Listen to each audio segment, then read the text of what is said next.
बिस्मिल्लाहिर्रहमानिर्रहीम। Dear students, अस्सलाम वालेकुम। लास्ट लेक्चर में हमने पेरिडर्म की स्ट्रक्चर और उसकी डेवलपमेंट के बारे में पढ़ा था। आज के लेक्चर में हम पेरिडर्म और उससे प्रोड्यूस होने वाले जो टिश्यूज़ हैं डिफरेंट टाइप में जो पेरिडर्म प्रोड्यूस होती हैं उसके बारे में, उसके बाद प्रोड्यूस होने वाले डिफरेंट टिश्यूज़ जो हैं उनकी नेचर के बारे में पढ़ेंगे कि वो टिश्यूज़ किस टाइप के होते हैं, उनके लिए क्या नेमिंग जो है वो की जाती है। तो इसमें इसके अलावा कुछ प्लांट्स जो हैं उनमें पेरिडर्म लाइक जो है वो टिश्यूज़ प्रोड्यूस होते हैं which are protective in nature. तो वो कौन कौन से हैं उसके बारे में आज के लेक्चर में हम पढ़ेंगे, और इसके अलावा हम लेंटिसेल्स के बारे में भी डिटेल में पढ़ेंगे। तो आइए सबसे पहले जो है वो हम पढ़ते हैं commercial cork. What is commercial cork? Cork के बारे में हमने पेरिडर्म में पढ़ा था कि ये फेलोजिन जो है आउटसाइड पर जो टिश्यू प्रोड्यूस करती है वो मेच्योरिटी पर जब डेड हो जाता है तो उसके सेल जो हैं वो कॉर्क टिश्यू प्रोड्यूस करते हैं, और ये कॉर्क टिश्यू जो है कुछ प्लांट्स के का जो है वो कमर्शियली भी जो है वो यूज़ होता है डिफरेंट पर्पसेस के लिए। स्पेशली जब हमने पढ़ा था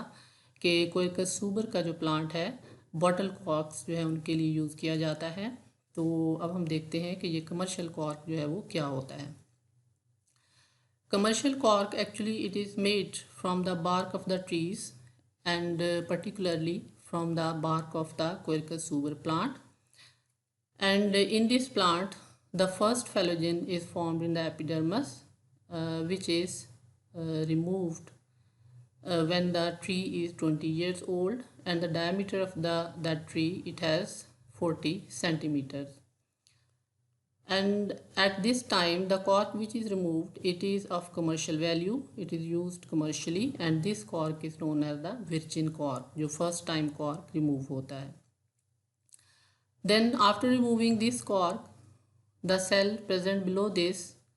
the cells of the phalloderm and the cortex, they are exposed and they dry out and these die. Then under these cells a new phallogen is formed within the cortex below the first formed phallogen,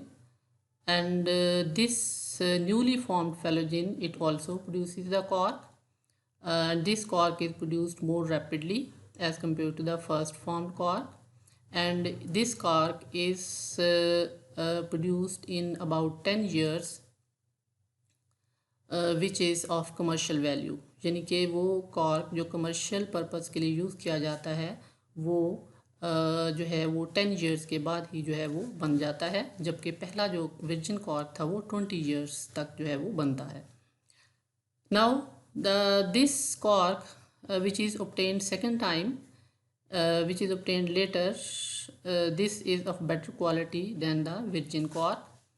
but it is of inferior quality than the cork obtained as a result of the later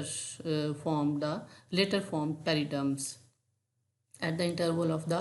10 years till the tree is about 150 years old or so, means के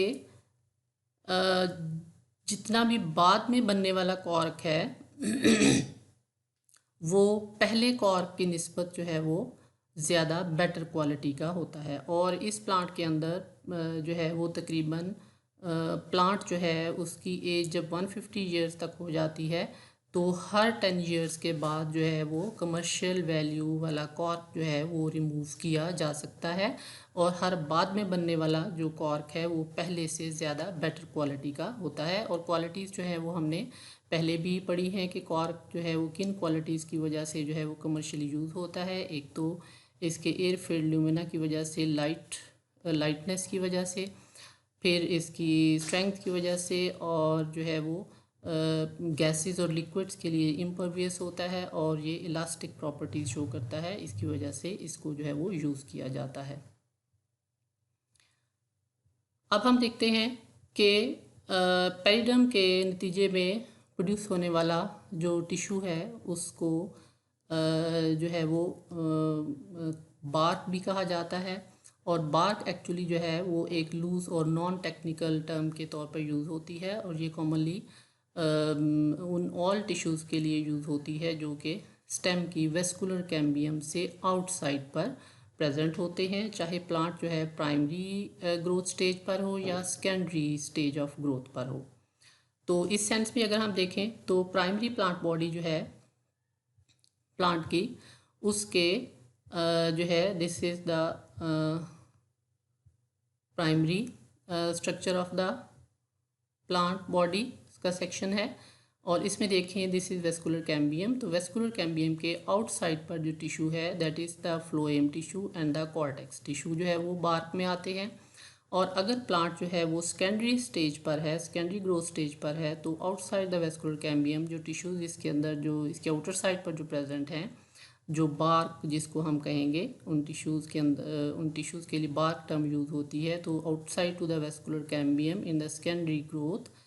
stage जो है उसमें जो है वो secondary phloem आता है, primary phloem आता है, कॉर्टेक्स आता है, और जो इसके बाद जो पेरिडर्म डेवलप होती है वो पेरिडर्म जो है these all tissues these are commonly called as the bark. इसके लिए बार्क की टर्म जो है वो यूज़ की जाती है। इसके अलावा बार्क की टर्म जो है ये उस टिश्यू के लिए, उन ऑल टिश्यूज़ के लिए भी यूज़ की जाती है जो पेरिडर्म यानी कि फेलोजन कॉर्क कैम्बियम के नतीजे में प्रोड्यूस होने वाला जो टिश्यू है आउटसाइड, ये भी जो है इसके लिए भी बार्क की टर्म जो है वो यूज़ होती है। और ये बार्क जो है उसमें मेनली जब पेरिडर्म प्रोड्यूस होती है तो इसमें जब कॉर्क टिश्यूज़ की डेवलपमेंट होती है तो ये पेरिडर्म जो है ये कॉर्क टिश्यूज़ के डेवलप होने की वजह से जो है वो सेपरेट हो जाती है। और किस वजह से, क्योंकि कॉर्क के सेल मेचोरिटी पर जो है वो नॉन लिविंग होते हैं और ये फिर नीचे वाले जो सेल्स है लिविंग टिश्यू उससे जो है वो सेपरेट हो जाती है by a non living layer of the cork cells. और ये टिश्यूज़ जो हैं जब सेपरेट हो जाते हैं तो this become dead. And specially जो टर्म बार्क है रेस्ट्रिक्टेड सेंस में ये उन डेड टिश्यूज़ के लिए यूज़ होती है जिसके अंदर कॉर्क लेयर्स भी जो है वो इंक्लूडेड होती है। राइट, अब हम जो है वो डिफरेंट जो प्लांट्स हैं उनके ऊपर जो है वो डिफरेंट टाइप्स के जो है वो बार्क जो है वो देखते हैं किस टाइप के होते हैं। कहीं पे थिन लेयर्स होती हैं बार्क की, कहीं पे बार्क जो है वो थिक होता है। अब ये देखें ये जो ट्री है इसके ऊपर बार्क की थिक लेयर जो है वो प्रेजेंट है पीसीस की फॉर्म में। और ये देखें इसमें भी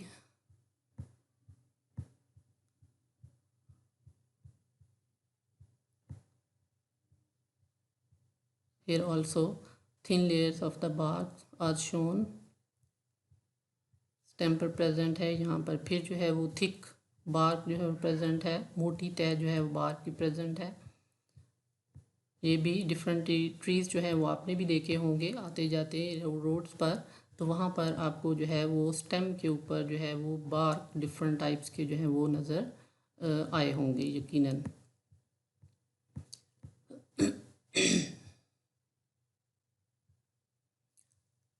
अब इसके बाद जो है वो हम देखते हैं व्हाट इज़ रिटिडोम। जब एडिशनल पेरिडम्स बनती हैं तो पेरिडम से बाहर जो भी इनर मोस्ट पेरिडम होती है उससे बाहर जितने भी टिश्यूज़ प्रेजेंट होते हैं these become cut off from the nutrient and water supply और उनकी डेथ हो जाती है। As a result of these dead tissues a hard crust is developed on the periphery of the axis, mean stem जो है उसके इर्द गिर्द जो है वो हार्ड थिक जो है वो क्रस्ट डेवलप हो जाती है, लेयर डेवलप हो जाती है। और उसके बाद जब फर्दर कॉर्क लेयर्स जो हैं वो डेवलप होती हैं पेरिडर्म के बनने से, तो इस क्रस्ट में जो है वो और इंक्रीज होती जाती है, ये तह और मोटी होती जाती है। एंड दीज कॉर्क लेयर जो हैं these enclose the pockets of the cortical and the phloem tissues, mean के एक फर्स्ट पेरिडम जब बनी तो उसके बाद नेक्स्ट पेरिडम जो है वो कॉर्टेक्स की इनर लेयर में अगर बनती है तो पहली पेरिडम जो है वो कॉर्क लेयर के बाद पेरिडम लेयर के बाद कॉर्टेक्स के कुछ टिश्यू जो प्रेजेंट होंगे और उनके नीचे पेरिडम जब डेवलप होगी तो वो नया कॉर्क टिश्यू प्रोड्यूस करेगी। अब इस कॉर्क टिश्यू और पहले जो कॉर्क टिश्यू है उसके बीच में ये कॉर्टेक्स के सेल जो हैं प्रेजेंट हैं। फिर इसी तरह से उसके बाद जो है जब दोबारा पेरिडम बनेगी उसके बाद फिर एक और पेरिडम बनती है, तो दिस पेरिडम में be developed in the phloem tissues, phloem parenchyma tissues में फ़र्ज़ करें डेवलप होती है। तो इसके आउटसाइड पर जो है वो फ्लोएम टिश्यूज़ भी प्रेजेंट होंगे। अब जो फेलोजन डेवलप हुई इस फ्लोएम के अंदर वो नया कॉर्क प्रोड्यूस करेगी, तो इस कॉर्क और जो इस कॉर्क और पहले कॉर्क के दरमियान जो है फ्लोएम टिश्यूज़ भी प्रेजेंट है। उस कॉर्क और उससे पहला जो बना था उसके दरमियान फ्लोएम टिश्यूज़ का रीजन भी जो है प्रेजेंट है। तो रिटिडोम का जो वर्ड है ये यूज़ किया जाता है for all the cork layers together with the cortical and the phloem tissues which are external to the innermost phallogen, यानी कि innermost phallogen जो है उससे बाहर जितनी भी कॉर्क लेयर्स बनी हैं प्लस उनके बीच में जितने भी फ्लोएम या कॉर्टिकल रीजन्स या प्रेजेंट है, सेल्स प्रेजेंट है, टिश्यूज़ प्रेजेंट हैं, उन सब के लिए रिटिडोम का वर्ड जो है वो टर्म यूज़ की जाती है और इसको जो है वो आउटर बार्क भी कहा जाता है। Now the living part of the bark inside the rhytidome जो है उसको हम यूजुअली जो है वो इनर बार्क भी कहते हैं। अब रिटिडोम जो है ये किन प्लांट्स के अंदर डेवलप होती है और किन प्लांट्स के अंदर डेवलप नहीं होती है, तो वो प्लांट्स जिनके अंदर पहली पेरिडर्म फर्स्ट पेरिडर्म जो है वो एपिडर्मिस के करीब डेवलप होती है, तो उस सूरत में जो है वो small amount of primary tissue जो है वो कट ऑफ होता है और जो है वो स्टेम से सेपरेट होने के बाद जो है वो गिर जाता है, इट इज़ शेडेड। और फिर उसके बाद जो है इस केस में जो फेलोजन होती है वो उसके अंदर जो फैलम सेल्स होते हैं वो एक्सपोज हो जाते हैं और रिटिडोम जो है वो डेवलप नहीं होती है, क्योंकि रिटिडोम हमने कहा कि थिक लेयर जो है जिसके अंदर many cork layers as a result of many additional periderms और plus phloem and cortical cell जो है वो प्रेजेंट होते हैं। तो इस सूरत में पहली पेरिडर्म के बाद बहुत ही थिन लेयर जो है वो डेवलप होती है, जो एपिडर्मिस में डेवलप होती है, तो वो फ़ौरन ही जो है वो स्टेम से कट ऑफ होने के बाद जो है वो गिर जाती है, तो रिटिडोम डेवलप नहीं होती है। जबकि वो प्लांट्स जिनमें फर्स्ट पेरिडर्म जो है it is developed with in the deeper tissues, here the thicker layers of tissues they remain on the surface of the stem and therefore here the retidome is developed in layers in plants के अंदर जिनमें जो periderm है वो deeper tissues में develop होती है, वहाँ पर जो है वो थिक लेयर स्टेम पर जो है वो टिश्यूज़ की उसके साथ रहती है और वहाँ पर जो है वो रिटिडोम की डेवलपमेंट होती है। अब रिटिडोम जो है ये भी आपने डिफरेंट प्लांट्स पर जो है वो देखी होंगी कि थिक क्रस्ट जो है वो बार्क की आपको जो है वो मोटी तहें जो है वो चाल की आपको नज़र आ रही होंगी, वो रप्चर भी हुई होती हैं और उनकी जो थिकनेस है, जो मोटाई है, आपको वो भी उनकी जो नज़र आ रही होती है। तो यहाँ पर भी आप देख सकते हैं कि ये देखें ये थिक हार्ड जो है वो लेयर या क्रस्ट जो है वो यहाँ पर स्टेम के ऊपर जो है वो प्रेजेंट है, जो बहुत मोटी भी है और ये बहुत सारी जो पेरिडम्स हैं उनके नतीजे में जो है वो डेवलप होती है। जब पेरिडम बहुत ज़्यादा दफ़ा बनती है, एडिशनल पेरिडम जो है वो ज़्यादा नंबर में बनती है। यहाँ पे अगर आप देखें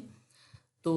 ये आपको जो है वो रिटिडोम जो है थिक लेयर इसकी जो है क्रस्ट आपको स्टेम के ऊपर जो है वो नज़र आ रही है, ये देखें ये भी, और ये जो है वो रप्चर हुई हुई यहाँ से जो है बार जो है वो स्टेम के ऊपर थिक लेयर जो है वो जब प्रेशर बहुत ज़्यादा हो जाता है तो इसकी भी जो है वो रप्चरिंग हो जाती है। यहाँ पर आप देखें एक और प्लांट के अंदर स्टेम के ऊपर यहाँ पर भी जो है वो रिटिडोम की डेवलपमेंट हुई हुई है, थिक हार्ड लेयर जो है वो स्टेम के ऊपर डेवलप हुई है। यहाँ पर भी देखें थिक लेयर ऑफ द रिटिडोम या आउटर बार्क जो है वो डेवलप हुई है। यहाँ पर देखिए यहाँ पर ये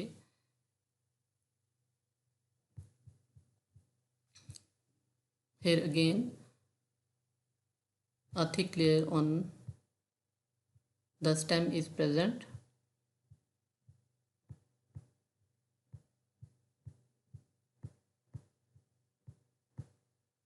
अब हम देखते हैं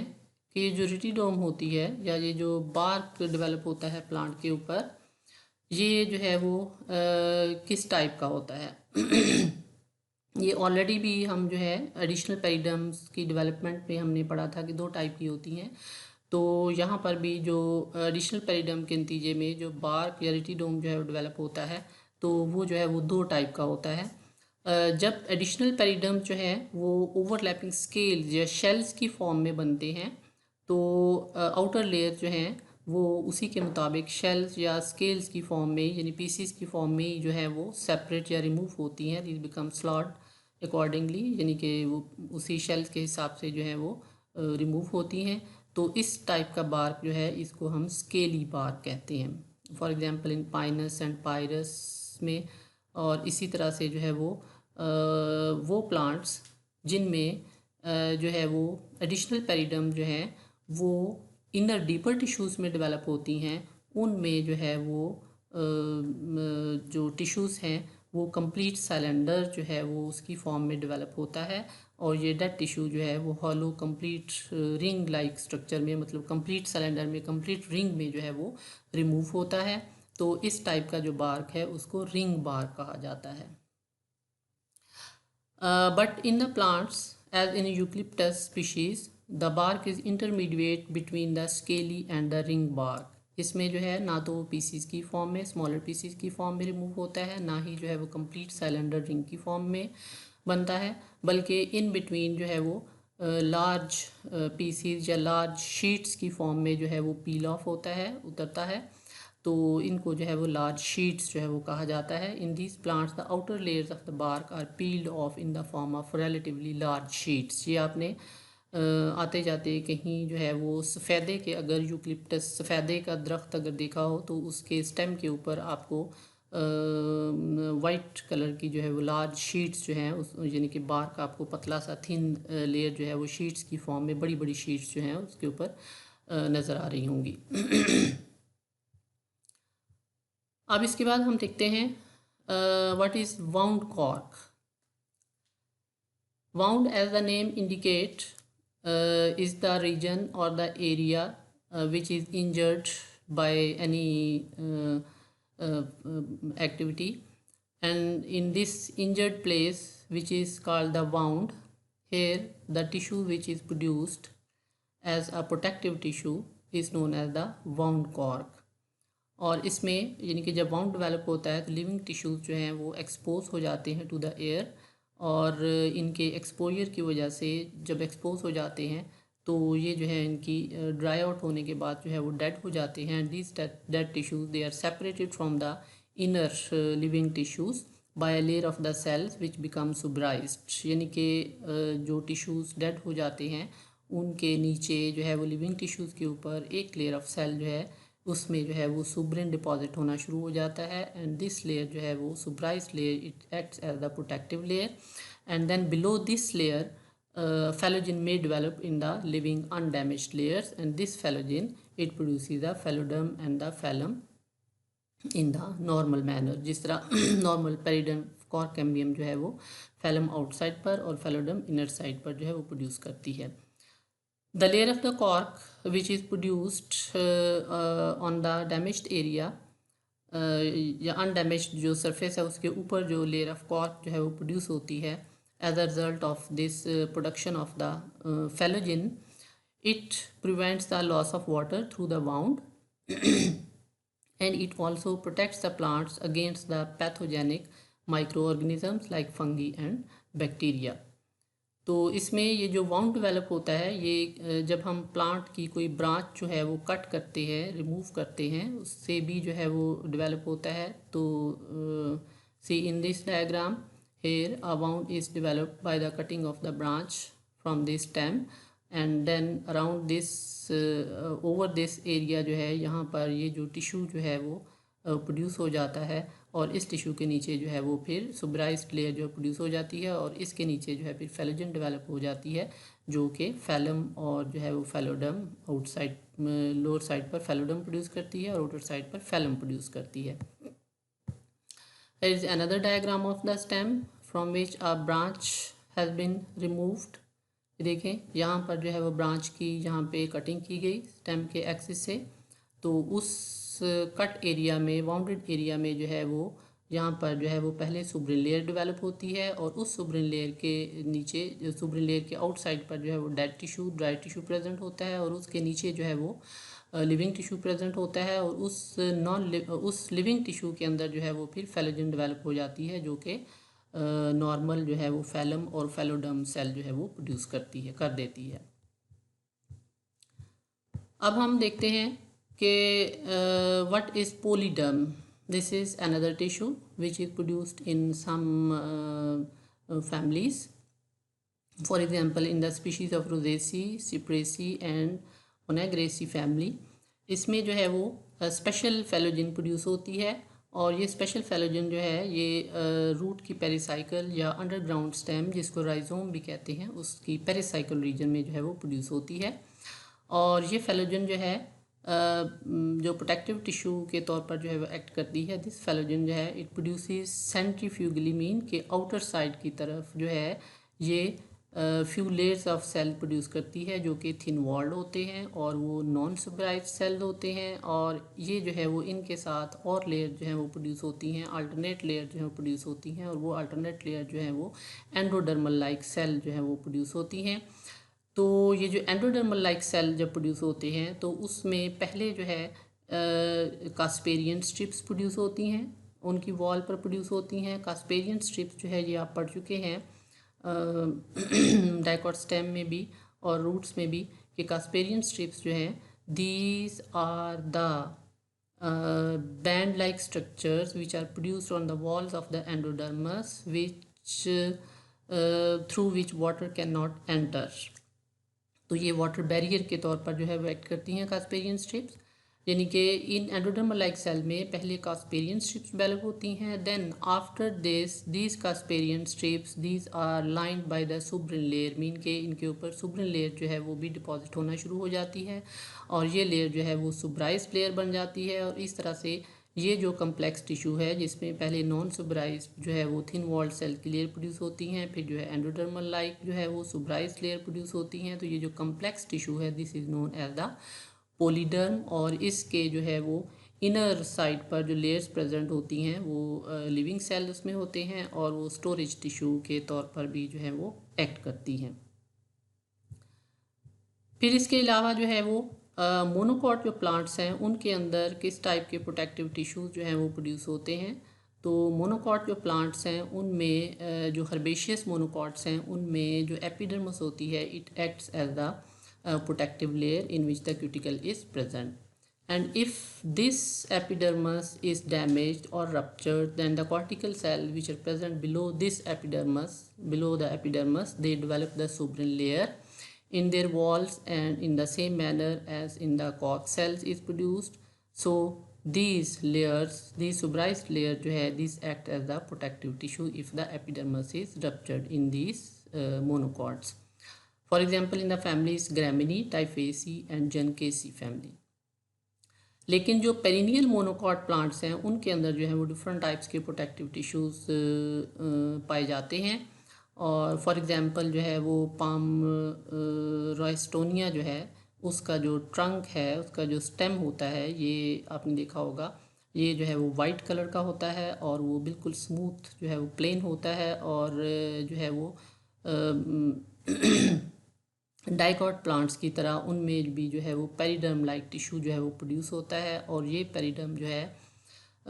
हार्ड पेरिडर्म होती है और ये पेरिडर्म जो है वो it remains through out the life of the plant और वो प्रोटेक्टिव टिश्यू के तौर पर जो है वो एक्ट करती है। मोनोकॉट्स के जो थिक स्टेम्स होते हैं, थिकन स्टेम्स ऑफ मोनोकॉट्स जो हैं उनके अंदर जो है वो जिस तरह पाम है या कॉर्डिलाइन है या करक्यूमा है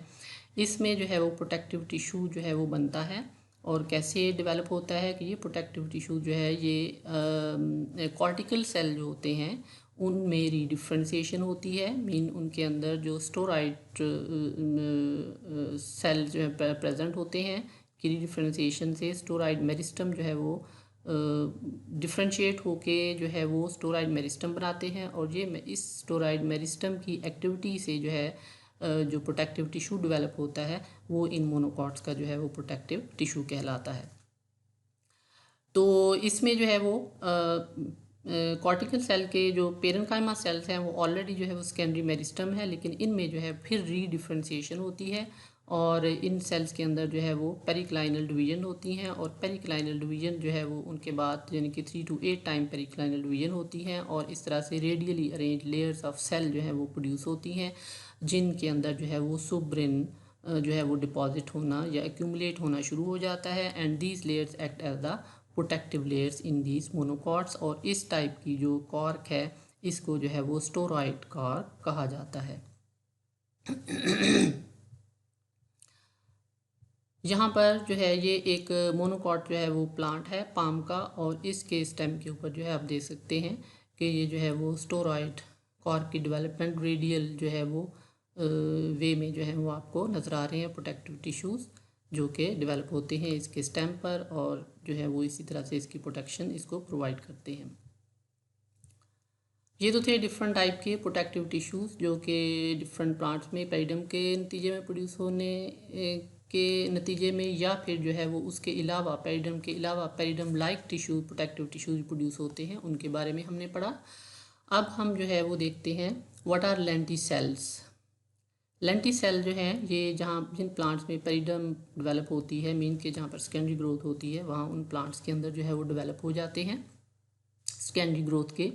रिजल्ट के तौर पर।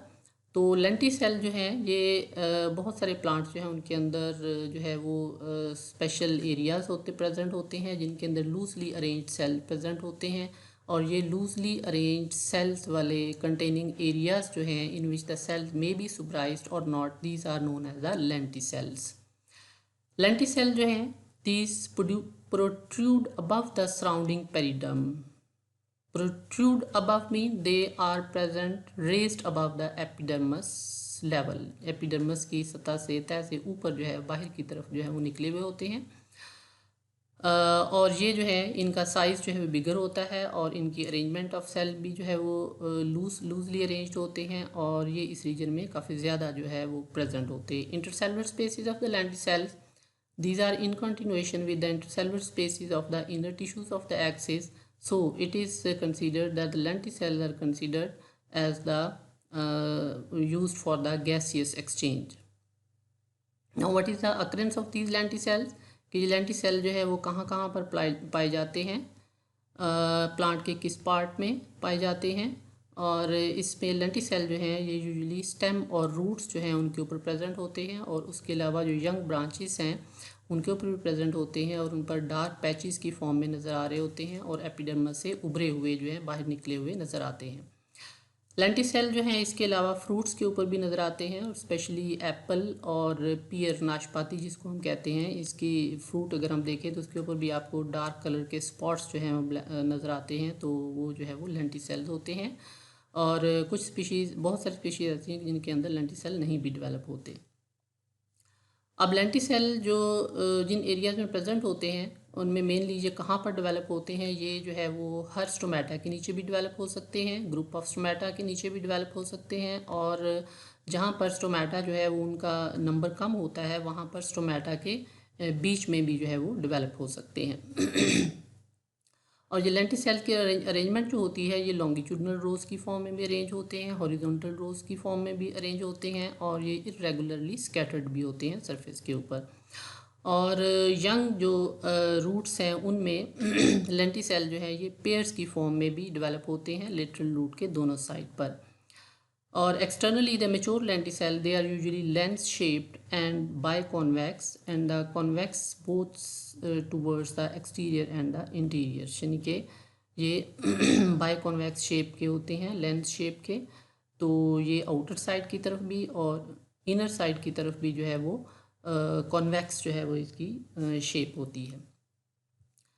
अब लेंटिसेल जो है इनकी डेवलपमेंट कैसे होती है, लेंटिसेल जो है जैसा कि हमने अभी पढ़ा कि ये स्टोमेटा के नीचे भी प्रोड्यूस हो सकते हैं, ग्रुप ऑफ स्टोमेटा के नीचे भी प्रोड्यूस हो सकते हैं, और स्टोमेटा के सेंटर में भी जो है वो प्रोड्यूस हो सकते हैं। तो ये सेल्स जिन एरियाज़ में डेवलप होने होते हैं, in these areas the regions they lose the chloroplast, mean के क्लोरोप्लास्ट जो हैं वो डिसअपेयर हो जाते हैं, and they begin to divide, and as a result of their division a colourless tissue is formed, और पेरिक्लाइनल जो है वो डिवीजन होती है यूजुअली, और इनर साइड की तरफ जो है पेरिक्लाइनल डिवीजन के तौर पर जो है वो कॉर्टेक्स की रीजन की तरफ न्यू सेल जो है वो प्रोड्यूस करते जाते हैं पहले, फिर उसके बाद जो है इसके जो फेलोजन जो कि सेल प्रोड्यूस करती है, ये जो फेलोजन है इसके नतीजे में ये जो टिश्यू प्रोड्यूस होता है इसमें लेंटिसेल्स बन जाते हैं, और वो सेल्स जो सबस्टोमेटल सेल्स के नीचे से बनते हैं और जो है वो फेलोजन से बाहर की तरफ, जो आउटसाइड की तरफ जो है वो डेवलप होते हैं। ये सेल जो है वो इनको जो है वो these are also known as the complementary cells. Now due to the increase of the number of these cells towards the outer side, the epidermis is ruptured due to pressure of the increasing number of these cells from the lower side, and the masses of these complementary cells, they are pushed and rise above the surface of the organ। जब epidermis rupture हो जाती है तो ये expose हो जाते हैं, बाहर जो है वो नज़र आना शुरू हो जाते हैं, और ये expose cell जो होते हैं ये फिर इनकी जो है वो डेथ हो जाती है और ये जो है वो डिसअपीयर, सेपरेट होके जो है वो गिर जाते हैं, और इसके बाद जो है उनकी जगह पर नए सेल नीचे से जो है वो प्रोड्यूस होते जाते हैं। द कम्प्लीमेंट्री सेल्स जो हैं दीज मे बी सुब्राइज्ड और नॉट, इनमें सुब्रिन डेवलप हो भी सकता है और नहीं भी डेवलप हो सकता है, और ये जो है वो स्फेरिकल और जो है वो थिन वॉल्ड सेल्स होते हैं। और फेलोजन जो है लेंटी सेल्स की ये जो है वो नीचे की तरफ फेलोडर्म टिश्यू भी जो है वो प्रोड्यूस करती है। Here is the diagram of lenticell. These are the loosely arranged cells which are known as the complementary cell, जो फेलोजन से आउटर साइड की तरफ जो है वो प्रोड्यूस होते हैं। और ये जो है वो लूजली अरेंज्ड सेल जब बहुत ज़्यादा प्रोड्यूस होते जाते हैं तो ये एपिडर्मस पर प्रेशर एक्सर्ट करते हैं और एपिडर्मस जो है वो रप्चर हो जाती है और ये एक्सपोज हो जाते हैं। And the phellogen which is producing these complementary cell toward the outer side, these also produce the cells towards the lower side towards the cortex region, और ये जो है वो इनको phelloderm cell जो है वो हम कहेंगे। In some plants ये जो complementary cells हैं इनके जो है वो उसमें लेंटी सेल जो है वो उनके जहाँ पर complementary cell present है यहाँ पर आपको जो है ये जो layers जो है वो नज़र आ रही हैं सेल्स की, दीज लेयर्स ऑफ सेल जो आउटर रीजन जो है उसमें वो रप्चर्ड हुई भी नज़र आ रही हैं, ठीक है। और ये कम्पैक्टली अरेंज जो है वो सेल्स की लेयर्स हैं, यहाँ पर भी देखें जहाँ पर here it is not ruptured yet. तो ये जो कम्पैक्टली अरेंज सेल्स की लेयर्स जो है ये प्रोड्यूस होती हैं जो कि फेलोजन से आउटर साइड की तरफ प्रोड्यूस होती हैं। तो ये इन सेल्स को जो है वो क्लोजिंग लेयर्स जो है वो कहा जाता है, और ये क्लोजिंग लेयर्स जो होती हैं ये अल्टरनेट करती हैं with the complementary cells.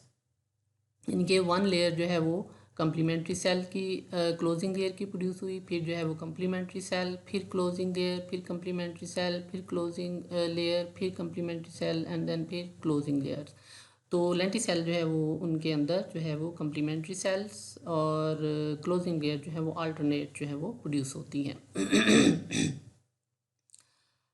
Now ये जो लेंटिसेल्स हैं ये हमने पीछे भी पढ़ा कि ये स्टेम के ऊपर जो है यहाँ पर सपोज करें कि ये एक स्टेम है और इस स्टेम में जो है ये लेंटिसेल जो होते हैं लेंस शेप्ड एरिया के होते हैं, और ये लेंस शेप्ड स्ट्रक्चर्स जो होती हैं ये स्टेम के ऊपर जो है वर्टिकल रोज की फॉर्म में भी प्रेजेंट होते हैं, और ये जो है वो हॉरिजॉन्टल रोज की फॉर्म में भी प्रेजेंट होते हैं, और ये जो है वो इरेगुलरली स्कैटर्ड भी जो है वो होते हैं। तो ये थी डिटेल जो है वो लेंटिसेल्स के बारे में। तो ये जितने भी टॉपिक आज हमने पढ़े हैं, ये टर्म्स जितनी भी पढ़ी हैं पेरिडम से रिलेटेड प्रोड्यूस होने वाले जो टिश्यूज़ हैं या उसके अलावा भी, तो ऑल दीज टर्म्स जो है इनको जो है वो शॉर्ट क्वेश्चंस के तौर पर भी जो है वो एग्ज़ाम में आ जाते हैं कि शॉर्ट क्वेश्चन आप इनके शॉर्ट आंसर जो है वो दें। तो ये सारी टर्म्स को आपने शॉर्ट क्वेश्चन के लिए भी जो है वो प्रिपेयर करना है।